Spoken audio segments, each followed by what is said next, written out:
হজের কিন্তু আনুষ্ঠানিকতার বাইরে হলো যে রাসূলের জিয়ারত করা, এটা হজের অন্তর্ভুক্ত না। কিন্তু এটাও একটা পরীক্ষা, কার প্রতি আল্লাহ রাসূলের কি আছে, মহব্বত আছে, সেটার জন্য পরীক্ষা করা হয়েছে। আল্লাহ হজের আনুষ্ঠানিকতার মধ্যে আল্লাহ রাসূলের কবর জিয়ারতের মধ্যে অন্তর্ভুক্ত করেন না। এটাকে দেখি রাসূলের প্রতি কার মহব্বত আছে।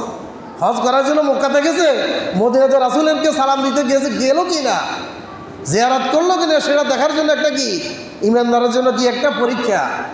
আল্লাহ রাসূল বলছেন, মান যারা কবরি ওয়াজাবাত লাহু শাফাআতি, যে ব্যক্তি আমার কবর জিয়ারত করলো, আমি তো এখন জীবিত নাই, আমি তো কবরে আছি, যে আমার কবর জিয়ারত করলো, ওয়াজাবাত লাহু শাফাআতি, আমার শাফাআত তার জন্য ওয়াজিব হয়ে গেল। ইচ্ছা আছে